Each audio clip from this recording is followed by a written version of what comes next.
My name is Reggie Zorg, and I reside in the Quad Cities, Iowa. And I'm here with Chris Youssi, who is a Christian businessman and also a builder here in the Rockford area.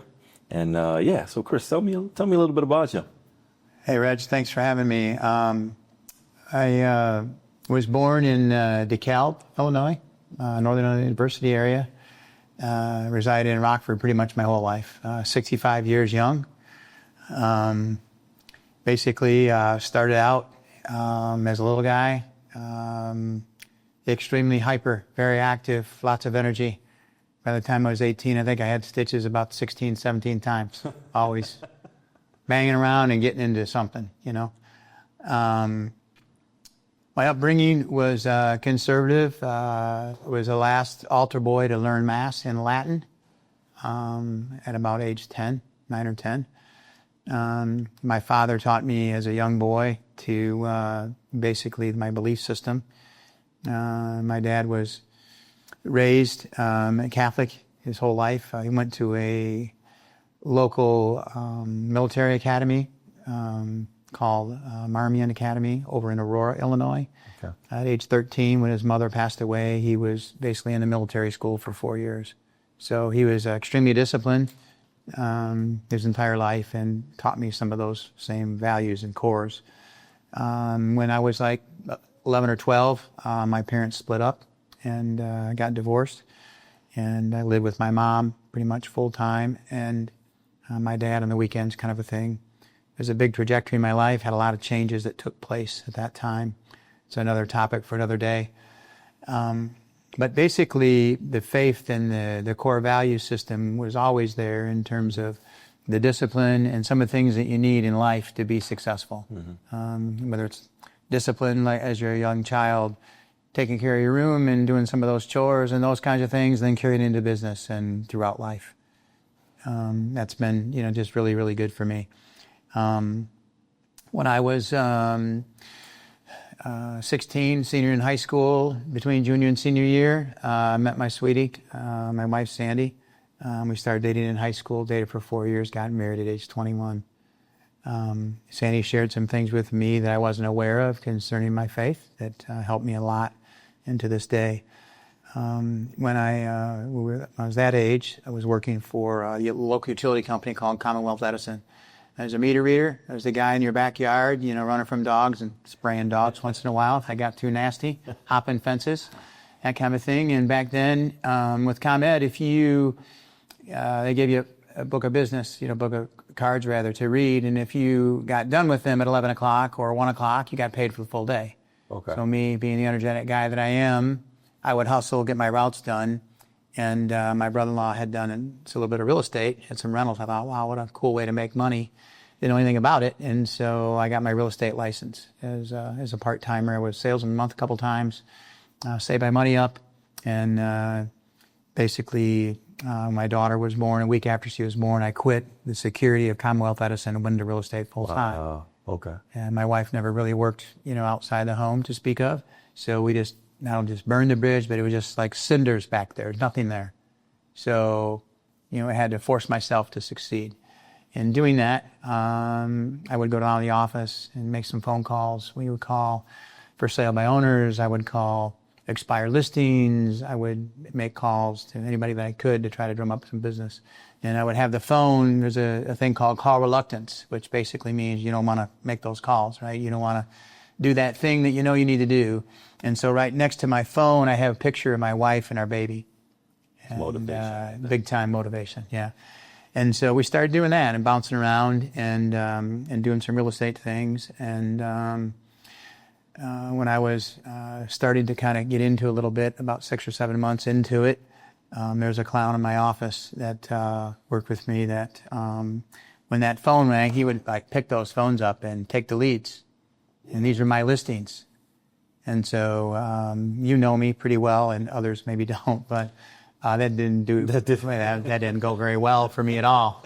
So I pretty much laid into him really, really good and told him, hey, look, I'm trying to feed my family, man. You're taking food off my table, Well, I in the real estate business, you do what's called, you build a pipeline, where you build a pipeline and you start to develop leads and you get some residuals, and pretty soon you have a book of business. And probably in most businesses, I would assume it's the same thing.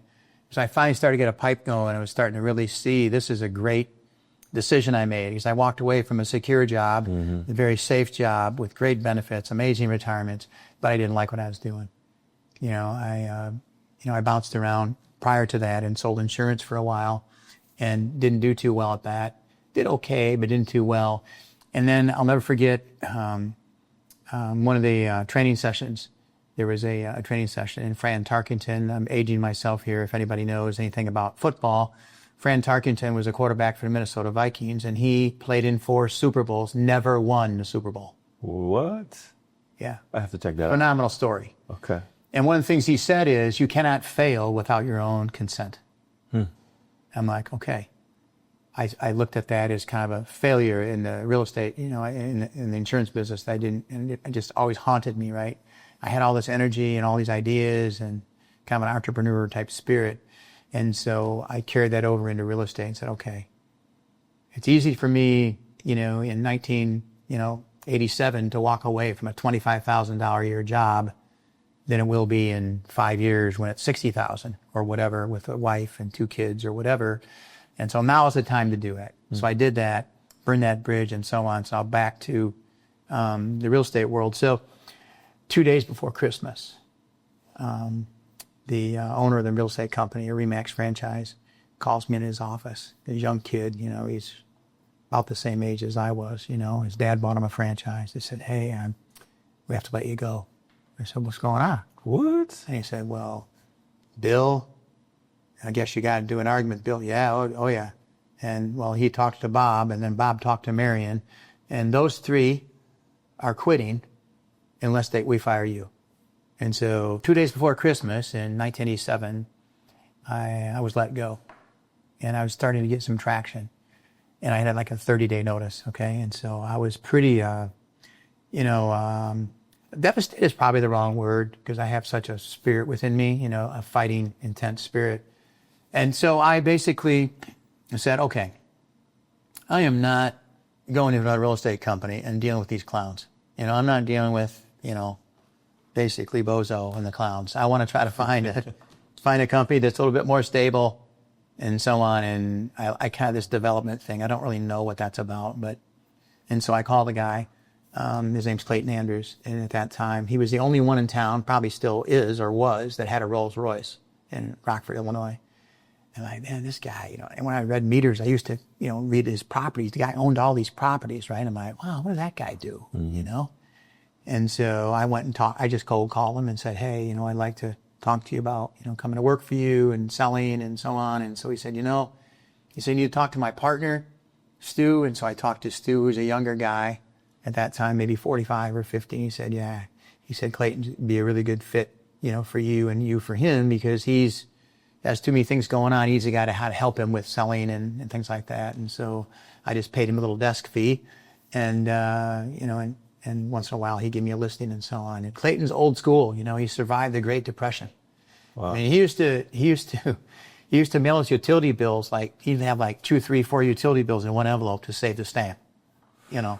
This guy, he made it, right? And so we started working together, and with him, he was really a private person, just by himself, had a couple people working for him, but he owned different assets and developments and things, and residential, some commercial. And so we started working together, and he taught me a lot about development. And one of the things he told me is that if you own it or control it, they can't go around you. You're going to get paid. I mean, I'll have to write that down. Oh, yeah, that's just phenomenal. I'm like, okay, that's great, but I don't got no money. So how do we do that, right? And so we just started walking through some of that. And I had some rentals, some clunker rentals at that time, some crazy stuff that I had paid off. And I did my first development earlier on. And I did okay at it. I made, like $125,000 over a 3 or 4 year period, and I thought, and I kept selling, and the development always intrigued me. It just always kind of interested me, like a developer, like the term, like developer, like, what is that? What does that mean, And so as part of my faith walk, every morning I would get up and, have some quiet time. And it was March of 2000 and everything changed, March of 2000. Why? And that's when I used to pray for me to sell Reggie a house, or to sell our producer, Joe over here, a house, for Mary, her listing to sell and things like that. And I realized, I started reading Matthew 6, chapters 25 through 34, about don't worry about what you're going to eat, what you're going to wear. Instead, focus on me and spiritual things. These things will be given to you. I'm just paraphrasing here. Anyway, and so I thought, I'm doing this wrong.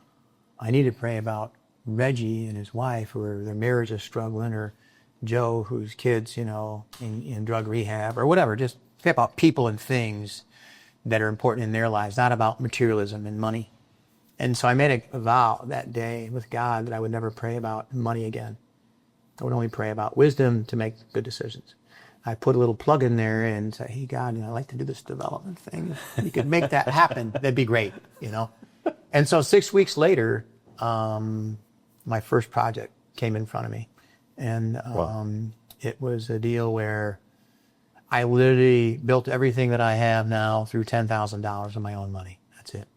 All the different things that we do is just $10,000. And what happened was, a guy had a piece of property.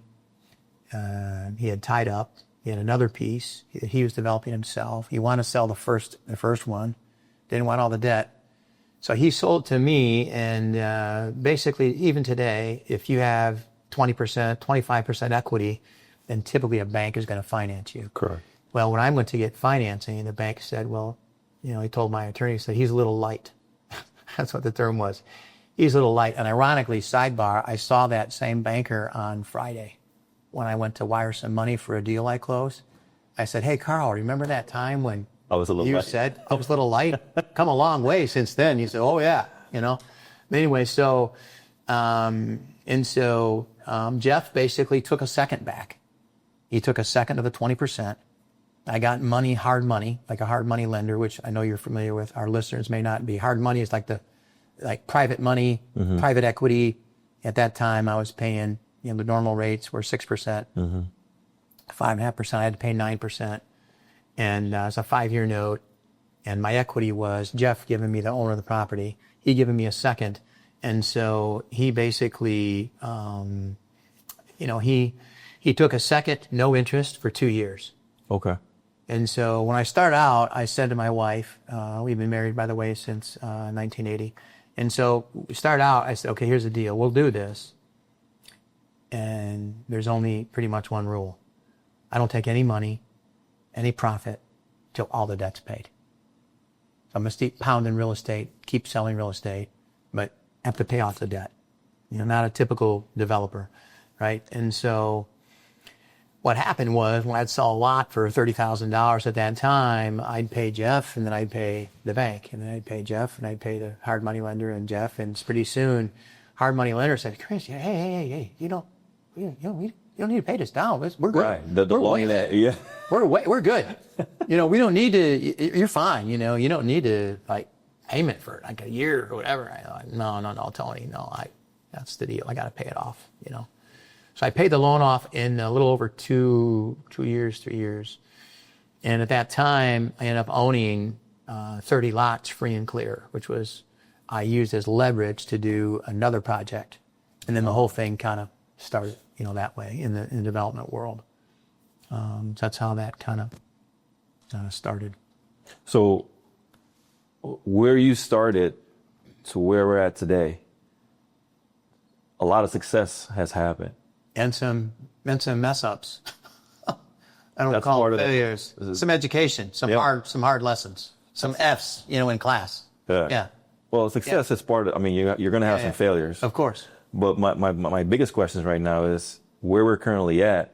Why have you decided to start? Because we've known each other now for 6 years. Yeah. And one of the things that you've always talked about, because I've known you, you're very Energetic. Yeah. Yes. You don't hold any punches. No.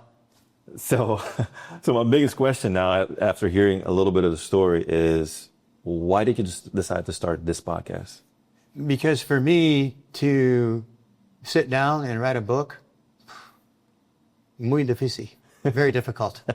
Yeah, very difficult. Take way too much time. I can talk, you know that. Most people talk a couple hundred words a minute. I can guss up to probably 600 or 800 when I'm rolling pretty hard. So way easier for me to talk. Maybe a book at some point. But I think there's a lot of people have asked me. I just got done. Kudos to Cam and Emily. Shout out to them. I just got done seeing a couple good friends of mine in Dallas. I was down there for 2 days. They're just getting started, and they got a really good base of assets in the real estate world. And we just spent 2 days with a whiteboard and looking at projects and talking about things and really kind of, trying to help them. And that's the whole idea. I mean, Zig Ziglar used to say that you can have anything you want in life if you just help enough other people get what they want. So it's like, why not help people, I basically went to HKU, Hard Knocks University. That's where I graduated from. My college education is an associate's, at Rock Valley College here at JCO College here in town. So everything I've done has really been trial and error and guts and determination and really grit. Just to, if I see a deal, I'm pretty, just like a Wolverine, just won't let go. Put the vice grips on it, just latch onto it, until it's exhausted, So I think that the podcast is an easy way to communicate to people and talk to people and kind of share, some of the business, some of the service areas that we're involved in, how to grow a business, your business, and the faith obviously is a huge part of what we do. I think just an easier way to kind of get the word out, and share with people. But it doesn't seem that the fire, because sometimes when you do something, and I remember when you just said, the first job you started, you didn't really like it, so you decided to kind of flow into real estate a little bit, and that's where the success started. But it doesn't seem that the fire has died down. You're still, it's been almost 40 years now of success in the real estate. Why hasn't that fire died down? I think that I have like an extra gland or whatever, man, somewhere in my brain or something. I don't know.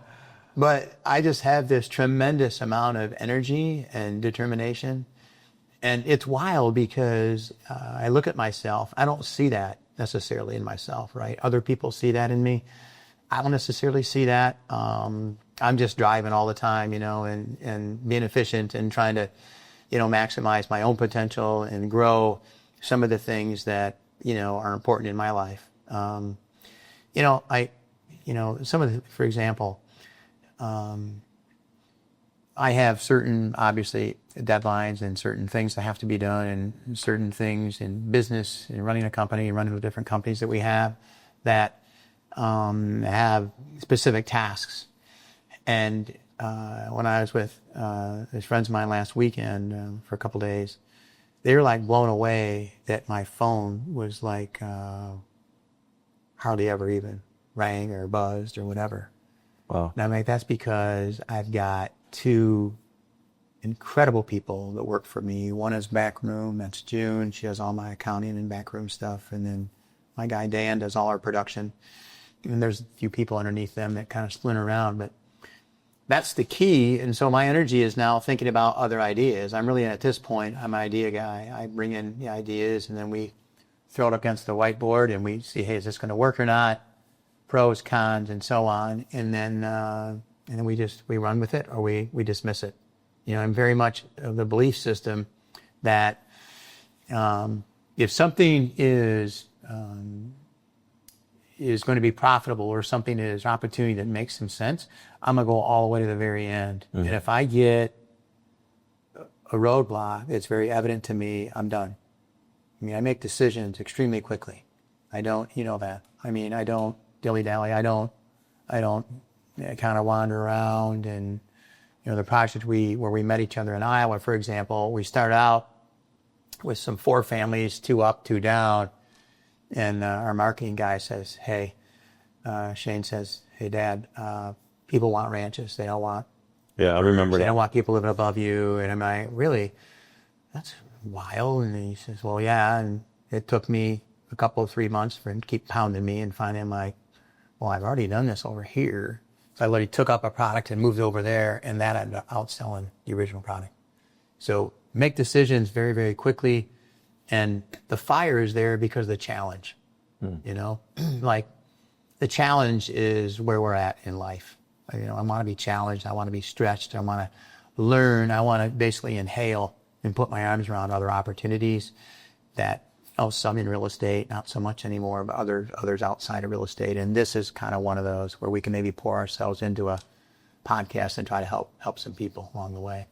So Chris, tell me, what really drew you into real estate, and what really kept you there? That's a couple of great questions.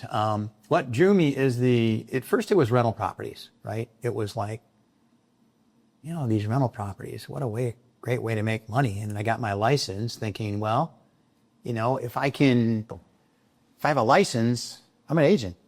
I can find properties instead of selling them to you. I can buy them myself, find opportunities, right? And so first it was sales, you know, and then having a few clunker rentals, you know. I paid those off, as I said earlier. I never took the cash flow. That's a whole nother topic of conversation. But then as years went by, everything kind of expanded. Like, for example, I did the lots, you know, some residential single-family lots. Never forget this builder. He says to me, look, he says, I'll buy 3 lots from you, but you have to sell the houses for me. All right, well, I got this other builder I'm kind of working with. He said, look, he said, no offense, but he does like 3 or 4 houses a year. He says, trust me. He says, I have 6, 8 floor plans, so you'll make way more money than me and way faster and way easier. I'm like, well, we'll see, you know. Well, so we had our first meeting. I sold the house for like 160 grand. I made 5%, I made 8 grand in 2 meetings. I'm like, holy smokes. And this is like, you know, 2000, around 2000. Okay. $8,000. I'm like, okay, this is the bomb. You know, this is what's going on. Because I'd sold for builders before, and one of the big issues with builders is service. Okay. It's always an issue with service. And I decided this is my last stop. If I didn't get the service from this particular builder, then I'm out. I'm doing it myself. Wow. I'll do it myself. And so that's what happened. And so that last year, in 2003, I was literally like a table like this. My dining room table was, I would like handwrite checks, and I write my own ads by hand, and I would do all my own marketing, pay all my bills. I did everything myself. It was a one-man show. And that last year, I sold $20 million worth of real estate, actually $10 million worth of real estate back in 2003. And I was developing property.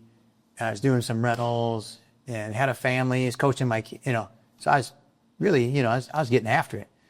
I decided one day, I said, look, I got to give up the selling because I can make more money in development than I can selling. And so I gravitated towards development. And basically how that started was I just made a sandwich. Like, for example, I had the dirt, so I was like the bread, right? I was the top and I was the bottom. I had the dirt, I put the roads in. I put the water in, the sewer in, the curb, the gutter, the asphalt, concrete, all those things. In the middle, I needed a building. So I paid a builder at that time 6%. So most builders, if you look at nationwide, like the Pulte's and the Lennars and the D.R. Hortons, the publicly traded companies, they're going to be in that 24, 25, 26 profit margin area. I paid this guy 6%, and we started building 4 families. Okay. And one of my first projects in development was a project that I figured, let's have an exit strategy. If it doesn't work. So the exit strategy was, I'm going to build like 3 2-families or 2, whatever they were, and then the rest are 4 families. And my idea was, if I can't sell them, I will always rent them. And so I bought a little bit of dirt, and then I had 5 acres next to it that the guy owned. And then I bought that, and everything just kind of started from there, you know. And I did the first residential project, I did a multifamily project, and then the big multifamily project down in Sycamore, Illinois, where we built 236 condos in like 3 years. We crushed it. We just crushed it. And it was just unbelievable, you know. And it was the same old thing. Pay the debt off, pay the debt off, pay the debt off, you know. And so we were cooking, we were moving along. And then 2007 hit when you were probably like, what, 12 or something, you know? So 2007 hit. And we were building them so fast, there was no such thing as pre-solds. We just spec'd everything.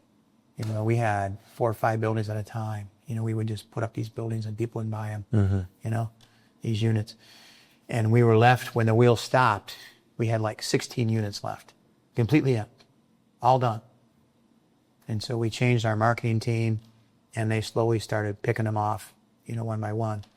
And keep in mind, from 2007 to, you know, 2013, the real estate market was catastrophic. Yeah. It was unbelievable. It was insane what was happening.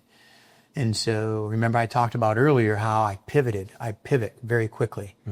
And so, I mean, there was time. You know what a bush hog is? No. So a bush hog is you'll see them on the road where they have there's these big tractors on the highways. Yeah. These guys have these big mowers, Yeah. you know, working for the state.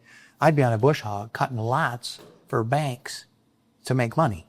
I'd make like $500 or $1,000 or whatever. I would sell a piece of granite and make like $500, and I'd put in some flooring and make a few $100s just to keep my head psyche going. You know, it was just getting smashed and smashed and smashed.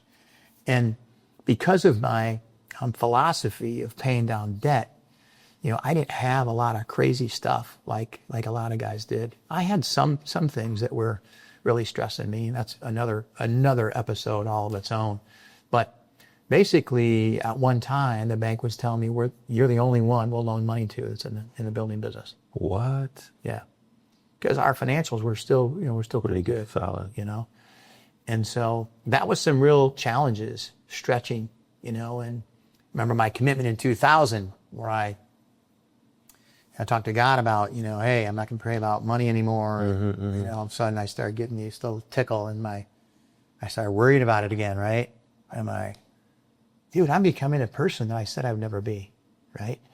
And so I was in my basement and I said, okay, God, here's the deal. I'm messing up. No more. I had what was called a burn rate. I had 1 year left of a burn rate, which basically meant I had 1 year to survive with whatever I had left in savings and assets and so on. And I said, you know what? If I lose it, I lose it. It's all over. That's okay. I got this beautiful home. We've raised our kids here. It's amazing. They're in college. It's all good, you know. And that's what it is. That's what it is. And but I will stop worrying about money. I'm not going to pray about it anymore. I'm not going to be worried about it anymore. It's just, you know, whatever you think is going to happen is going to happen, you know. 2 weeks later, I'm by the side of a road, and this guy calls me. I had this tickle in my ear, you know, from the spirit, and said, hey, call this realtor, you know. Ask him what your holdings are worth. You know, I had a big project down in Sycamore, Illinois. And the bank, at that time, I have to give you a little background, banks were getting bought out, they're getting sold, they're going under, things are just bonkers, right? And so I had a loan with, at that time, the company was called Amcor Mortgage, which is a local bank in Rockford. Well, they got creamed. So they got bought out by BMO. Okay, and they're still around. I shout out to BMO, and not in a good way. So BMO is the Bank of Montreal, you know, the Canadian bank. And the guy calls me one day, says, hey, we're not going to renew your note. And I said, what are you talking about? Ooh. Well, we have 100 loans that are basically left over from Amcor, all in default. You're the only one that is not in default. Doesn't matter. My superiors don't care. You need to figure out what you're going to do. You got 6 months to basically sell your biggest asset at that time. I'm like, well, yeah, but this and that, and I'm paying it. I've never missed a payment. We know. Doesn't matter. You're in the group. What? We have to liquidate the loans. And so I was forced to do that. And that's when I had that call, to call Mike. So I called Mike and said, hey, you know, I'm thinking about these properties over here, and we want to sell them one just as a block. I had like, I think 36 units, 38 units at the time, one big block of rentals down there that we had built. And He said, those have fireplaces. Yeah. Those have like hard surface countertops. Yeah. Chris, those are A properties. I said, yeah, they're nice. And he said, well, right now, we could probably get you a 7 or a 7.25 cap rate. Cap rate is how investors value real estate. Like a Walgreens, for example, or a Target or a Starbucks, they're like A++. Mm-hmm. In today's market, you might get a 5 cap, a 5.5 cap on that to investors that will, I build a Starbucks and I sign a lease and I flip it, I sell it to you, and you have this stream of income for the next X years. In that time, he said, yeah, 7, 7.25. And, you know, that made a huge difference to me because the bank is telling me, oh, no, these are only worth like 80 grand or whatever a unit. I'm like, there's no way they're worth 80 grand a unit. And so we ended up selling those to an investor for like 105 a unit. Basically, at that time, I literally took half the equity. I started a new company called Youssi Investments, and all we did at that time was buy fully improved subdivisions from banks, no debt. Wow. I took the other half and I just put it in the bank as a savings, as a safety net. And so we built that company. We literally redid our entire operation when that happened. And so we ended up with, at that time, we would sell like the first bank of lots I bought 85 lots. And this is kind of a, not to be Trumpy or whatever, but this is kind of the art of the deal in a way. So what happened is I went in there, they were asking like 10 grand for these lots, you know, for each lot. There's like 85 lots. There's a lot of cash. I'm not going to take all my cash and put it in one deal. Right. No way. And so I said, okay, 5 grand a lot. And they counted it like 9 or something. I went up to 5,500. And they kind of were milling around, and, you know, they kind of came back a little bit. And then, you know, I kid in a candy store, you know, I had cash, and not a lot of guys had cash. And so I started looking at other opportunities. So I told my broker, so you tell them it's 57.50.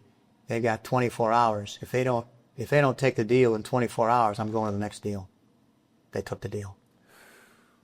The art of walking away. Yeah, but that's not the rest of the story. So the rest of the story is, and Jim will hear this, my buddy Jim, he could only buy 10 lots. That's how I found about the deal. My guy Mike says, hey, this guy, he wants to buy 10 lots. I'm like, okay. So I sold him 10 lots for 14 grand. So they deeded 10 lots, 2 deeds, 10 lots to him for 14 grand, right? And then I ended up paying like $4,500, you know, that's genius, for my lots, because that lowered the cost basis, right. You know. And so, yeah, he ended up buying all the lots for me. At the end, I think he paid almost 30 at the end for each of the lots, except for like 5 or something. But that's kind of I'm kind of wandering maybe a little bit, but that's one of the deals that happened. And so then I would take that money, then I'd buy other lots. Then I had two cooking. Then I'd take another and I'd buy lots. I ended up with 250 with no debt when I was all done, and all fully improved, you know, so I didn't have to put roads and water and sewer. And I still have about half of those left that I'll be selling here and, you know, kind of wholesale at some point because, you know, they've reached their value in sitting, and so we want to try to liquidate. So that's what happened with that. And then backing up a little bit, in 2009, because I did have cash, a guy comes up to me, and at that time, I'm kind of bouncing around a little bit to help understand what's kept me in it and there's different things that have happened. So in 2009, at that time, I was buying basically flips from banks, where we would go into a house that was just about done, right? Maybe it wasn't even drywalled, or it was drywalled, and the builder walked away, the bank took it back.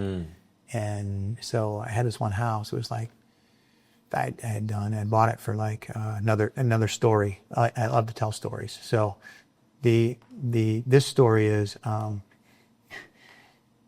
this house was basically all stone, all brick, windows in, framed up, was all framed. It didn't have any rough ends. In other words, like the plumbing, the HVAC, the electrical. That was all that was done. Okay. Oh. So I heard about it from a friend of mine. And he said, hey, this bank has this property going to be put up for sale. I said, how much do you think they're going to want? He said, I don't know, like maybe 275 or whatever. And I said, okay. And this is like, in our market, 600 to fix it and get it already be like 650 in our market. That's like big money, right? In 2009. And so I found out about it, and I wrote a contract. I said, I'll give you 200. I wrote a contract Christmas Eve or something. 200. I'll close on it at the end of the year. They counted at 210 and we closed it. We closed it for 210. Cash. Cash is king, man, always. And so I had the house. It was done. These people looked at it. And they called me next day. And they said, hey, we made a decision. I said, okay, tell me. They said, well, you want to buy that house, or could you build us a house on our lot? We have a 5-acre lot. And, like President Obama, yes, I can. So I never built a house in my life, but I knew enough about it, who to call. Okay. And so we did our first house. One of our coolest houses ever. Cherry wood. I mean, it was unbelievable. Cherry staircase, library. So it's a custom house. Unbelievable. Oh, yeah. Super high-end custom. Very, very nice. Very nice. So that was the building business. So I had a little bit of the building business kind of percolating. And then I had the lot thing kind of percolating. And I had a taste for the rentals. All of a sudden, I'm starting to kind of get a little bit of a vein, a little bit of a groove here. And the lots that I own, I didn't necessarily have to build on. I mean, we were buying lots for, this is all public record stuff, we buy lots for sometimes $12,000, $13,000 a lot. We sell it for 50 or 40 or 70 or whatever. And I didn't have to do anything except sign the deed, And so that was a huge pivoting point from a cash flow, perspective, and helping me kind of stay in it. And fast forward to where we are now, and we've shifted into a little bit of a different role where we're limiting our custom business. We'll be doing, maybe 6 or 8 this year, and really kind of winding that part of it down. And as you know, we just finished another project in Iowa. We built 180 units in like a little over 4.5 years, all attached. The attached to me is the easiest in the world because it's either a duplex or a 3-family or a 4-family. They're 250, they're 300, they're 350. There's a freestanding version of that where we take a villa that's maybe 1,550 square feet, limited selections, limited interactions with customers. And the beauty of all that is I can rent them.